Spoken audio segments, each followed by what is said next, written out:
మీ అందరికీ చాలా ధన్యవాదాలు. Nagesh bar association general secretary Nalgonda మంచి డైనామిక్ లీడర్, అక్కడ పార్టీలో చేరాడు, చాలా సంతోషం.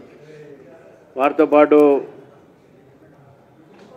చాలామంది సర్పంచ్గా పోటీ చేస్తున్న వాళ్ళు, గతంలో బీఆర్ఎస్లో పనిచేసి బీజేపీలో చేరుతున్నటువంటి ఒక అందరికీ కూడా స్వాగతం పలుకుతూ పూజిస్తారు.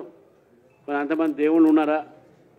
ఒక తాగేటోడు వేరే దేవుని పూజిస్తారు, చికెన్ కోసేటోడు వాళ్ళు వేరే పూజిస్తారు, వెజిటేరియన్ వాళ్ళు ఇంకోళ్ళు పోలిస్తారు, ఇట్లా మాట్లాడుతూ ఉన్నారు. అంటే హిందువుల మీద ఇంత ధైర్యంగా మాట్లాడుతున్నారు. మీరు ఎంఐఎం మీద కానీ ముస్లిం మీద మాట్లాడాలి, మీకు ధైర్యం ఉందా? ఇంకోటి ఏమనిపిస్తుందంటే Muslim is Congress, Congress is Muslim అని అని అని ఈ మజ్లిస్ సహవాసం పట్టిన తర్వాత మరి వారు కూడా కొద్దిగా ముస్లిం కన్వర్ట్ అయ్యి యాంటీ హిందూ అయ్యేటట్టు లక్షణాలు కనబడతా ఉన్నాయి. అక్కడ జాగ్రత్త ఉండాలి తెలంగాణ రాష్ట్ర ప్రజలు. ఇది మనకు చూస్తూ ఉన్నాం. ఏది మాట్లాడినా వాళ్ళు చెప్పారు ఏమని, ఎన్ని దేవుళ్ళు ఉన్నారు హిందువులకు, అంతమంది దేవుళ్ళు అవసరమా? Only one man one god ఉన్నారు. అసలు there is only one god who unmarried Hanuman. అంటే హనుమాన్ మీద కూడా ఆయన పెళ్లి చేసుకుంటేది, పెళ్లి చేసుకోకపోతే ఏంది, నీకైతే పెళ్ళేది కదా. హనుమంతుడికి ఇప్పుడు ఈ సమయంలో ఆయన పెళ్లి కాలేదని జనం చెప్పాలా? నువ్వు మనకు తెలియదా? అసలు పేరు తీసుకోవాల్సిన అవసరం ఏంది నీకు? అవసరము ఎందుకు? ఈ విధంగా ఈ హిందూ దేవతల్ని ఎందుకు అవమానపరుస్తూ ఉన్నారు? మాట్లాడితేనే మతం అంటారు, మళ్ళీ మీ మతం బాధలు అంటారు. మతాన్ని రెచ్చగొడుతుంది మీరు.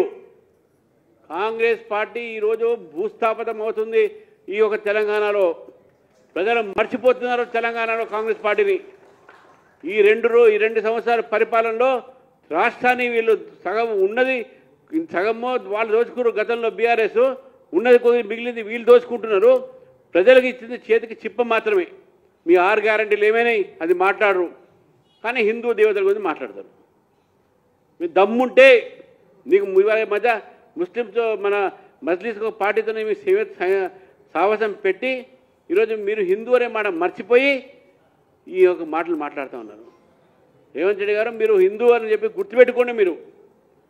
మీకు మజ్లిస్తో దోస్తాని ఉండొచ్చు, కాంగ్రెస్ ముస్లిం కావచ్చు, ముస్లిమే కాంగ్రెస్ కావచ్చు, కానీ మీరు హిందువులని, హిందూ దేవీ దేవతల్ని ఈ విధంగా అవమానపరచడం అనేది భారతీయ జనతా పార్టీ దాన్ని తీవ్రంగా వ్యతిరేకిస్తుంది. ఈ యొక్క మీ వైఖరి ఏది ఉందో ఈరోజు స్పష్టంగా బయటపడ్డది. ఈ ప్రభుత్వం ఒక వైఖరి స్పష్టంగా బయటపడది. బీఆర్ఎస్ఏ యాంటీ హిందూ ఉండే, హిందూగాళ్ళు బొందుగాళ్ళు అన్న మాట వాళ్ళే.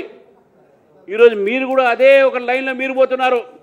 Congress has become anti Hindu, Telangana Congress has become more anti Hindu.